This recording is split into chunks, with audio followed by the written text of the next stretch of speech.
Bismillahirrahmanirrahim. Assalamualaikum warahmatullahi wabarakatuh. Perkenalkan, kami dari kelompok Etika Profesi dari kelas B. Di sini kami akan mempresentasikan apa yang kita pilih profesinya. Mungkin bisa next slide.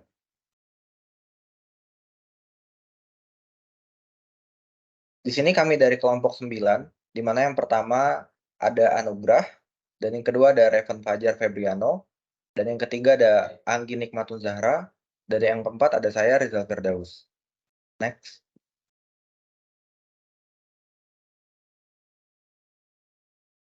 Untuk profesi yang kita pilih sendiri itu adalah Quality Assurance Tester. Di mana QA tester itu adalah IT talent yang bertanggung jawab sebagai penguji software application untuk menemukan sebuah bug yang nantinya bug itu akan dibuat semacam laporan dan berkolaborasi atau bekerja sama dengan software developer untuk memperbaiki masalah kualitas aplikasi. Fokus pada tujuan software application ini itu untuk mengeksplorasi cara bagaimana aplikasi bekerja dan menemukan kemungkinan-kemungkinan cacat dalam sebuah aplikasi. Didukung metodologi pengujian dan QA tools, memungkinkan produk aplikasi memenuhi ekspektasi pengguna atau user pada desain, kompabilitas, fungsi, dan lain-lain. Mungkin selanjutnya akan dilanjutkan oleh teman saya. Terima kasih.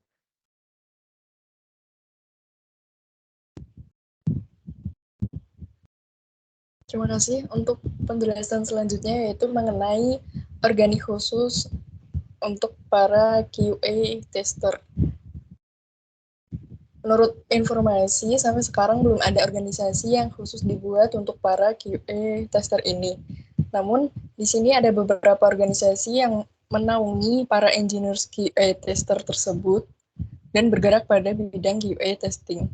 Yang pertama ada ISTQB, ada International Software Testing Qualification Board. Jadi, organisasi ini merupakan sebuah organisasi terkemuka dalam pengembangan dan sertifikasi standar internasional untuk tes perangkat lunak. Organisasi ini menawarkan sertifikasi berbasis tingkat keahlian dalam pengujian perangkat lunak yang dapat membantu QA tester engineers untuk meningkatkan kredibilitas dan pemahaman mereka dalam bidang ini. ISTQB ini berpusat di Brussels, Belgia, dan bergerak secara global di seluruh dunia. Nah, beberapa kegiatan yang dilakukan ISTQB diantaranya menawarkan serangkaian sertifikasi yang dapat diambil oleh para QA tester, juga menyediakan sumber daya pendidikan termasuk buku teks dan panduan studi yang membantu profesional pengujian perangkat lunak mempersiapkan ujian sertifikasi mereka. Mereka sering menjadi sponsor atau berpartisipasi dalam konferensi dan acara industri yang terfokus pada pengujian perangkat lunak, terutama kepada para QA tester. Yang kedua, ada organisasi AST. AST ini adalah Association for Software Testing. Jadi organisasi ini berfokus pada pengembangan dan penyebaran praktik pengujian perangkat lunak yang terbaik. Mereka menyelenggarakan konferensi, menyediakan sumber daya pendidikan, dan mendukung komunitas pengujian perangkat lunak. Organisasi ini berbasis di Amerika Serikat, tepatnya berpusat di Iowa City. Ini beberapa kegiatan yang dilakukan untuk QA tester, diantaranya menyelenggarakan konferensi dan acara industri seperti CAS atau Conference for the Association for Software Testing yang menghadirkan berbagai pemikir terkemuka dan praktisi dalam dunia pengujian perangkat lunak. Jadi ini memberikan kesempatan kepada QA tester untuk berpartisipasi dalam diskusi dan belajar dari yang terbaik dalam industri perangkat lunak ini. Nah, organisasi AST ini juga menyediakan berbagai sumber daya pendidikan, termasuk materi presentasi, rekaman presentasi, dan buku-buku yang dapat membantu QA tester dalam meningkatkan keterampilan mereka. Oke, untuk penjelasan selanjutnya yaitu mengenai sertifikasi. Di sini QA tester ada beberapa sertifikasi yang bisa diikuti. Yang pertama ada sertifikasi dari organisasi tadi, yaitu sertifikasi dari ISTQB yang menawarkan sertifikasi tingkat dasar, menengah, dan atas terkait pengujian dan kelayakan perangkat lunak dalam berbagai aspek. Yang kedua ada sertifikasi penguji Agile ISTQB, yang dimana sertifikasi ini berfokus kepada pengujian lingkungan pengembangan Agile, di mana perangkat lunak tersebut dibangun. Lalu yang ketiga ada sertifikasi CSTE atau Certified Software Tester. Jadi sertifikasi ini adalah sertifikasi yang dirancang untuk para profesional yang terlibat dalam pengujian dan kualitas perangkat lunak. Sertifikasi ini ditawarkan oleh institusi Quality Assurance. Sertifikasi selanjutnya ada sertifikasi CAS atau sertifikasi dari Certified Associate in Software Testing yang ditawarkan oleh American Software Testing Qualification Board bagi para pemula yang baru mengenal dunia pengujian perangkat lunak. Selanjutnya ada sertifikasi penguji perangkat bergerak yang ditawarkan oleh organisasi ASTQB yang berfokus kepada pengujian aplikasi pada perangkat bergerak. Kemudian yang terakhir ada sertifikasi CAT atau Certified Agile Tester yang merupakan sertifikasi yang disediakan oleh Agile Testing Alliance atau ATA yang didesain untuk penguji di lingkungan Agile dan develop. Untuk penjelasan bagian selanjutnya akan diteruskan oleh teman saya. Silakan.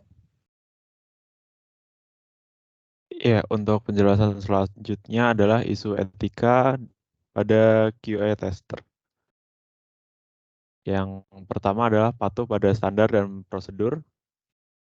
Hal ini diartikan QA tester wajib untuk patuh pada standar yang sudah ditetapkan oleh perusahaan sehingga dapat memastikan produk yang dihasilkan atau yang akan diluncurkan itu sesuai seperti pada saat tahap perancangan yang sudah diberikan pada perusahaan. Untuk yang kedua adalah kejujuran dan integritas. Di sini diartikan QA tester wajib untuk jujur dalam melaporkan hasil pengujian tanpa adanya manipulasi informasi yang didapat dari produk yang akan berdampak pada kualitas produk tersebut. Selanjutnya adalah pendidikan dan pelatihan. Di sini QA tester harus bersedia untuk mengikuti pelatihan dan pendidikan tambahan yang diperlukan agar pengujian produk tersebut dapat sesuai dengan apa yang diminta oleh perusahaan. Dan yang terakhir adalah komunikasi.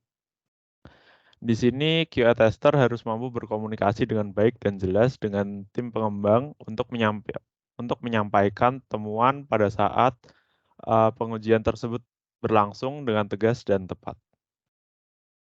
Selanjutnya dapat dilanjutkan.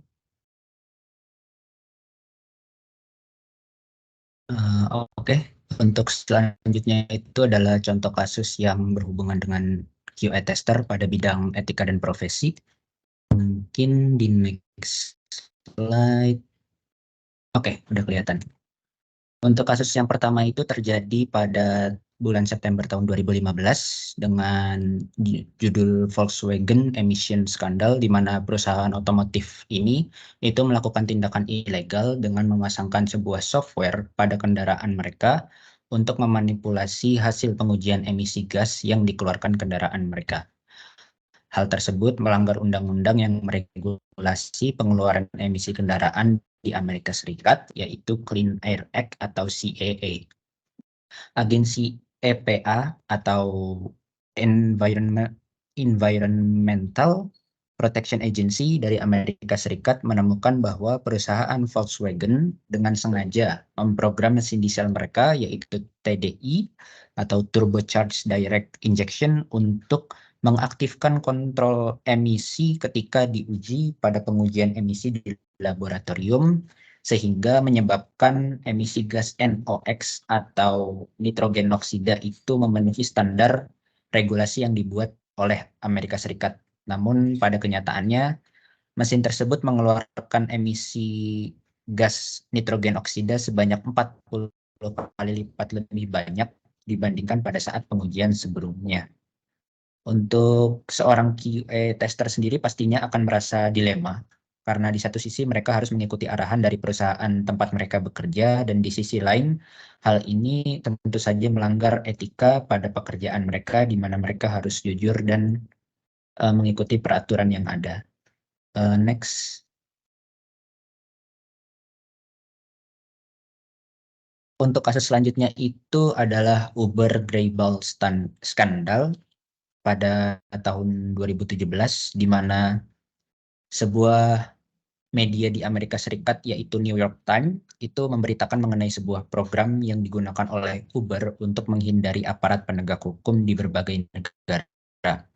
Program tersebut bernama Greyball, yang memiliki mekanisme ketika seorang pengguna yang diincar itu adalah aparat penegak hukum memesan sebuah tumpangan melalui aplikasi, akan diberikan tampilan map yang berisikan kendaraan-kendaraan palsu atau fake car di sekitar mereka, dan biasanya pesanan yang mereka buat kepada salah satu kendaraan tersebut akan ditolak oleh driver.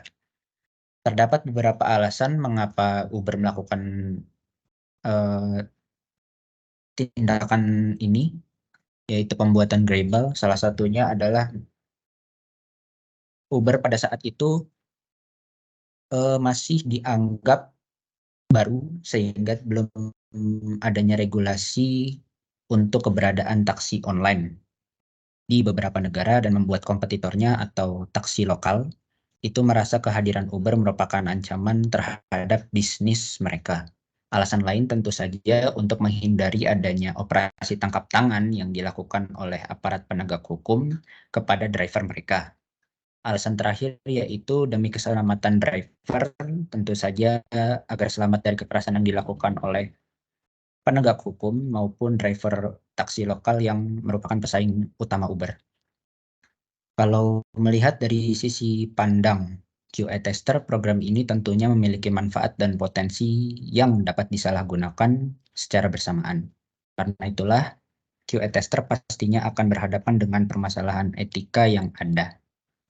Mungkin seperti itu saja pemaparan materi dari kelompok kami. Terima kasih karena telah menyaksikan. Mohon maaf apabila ada kekurangan maupun kesalahan yang kami buat. Sekian, Assalamualaikum warahmatullahi wabarakatuh.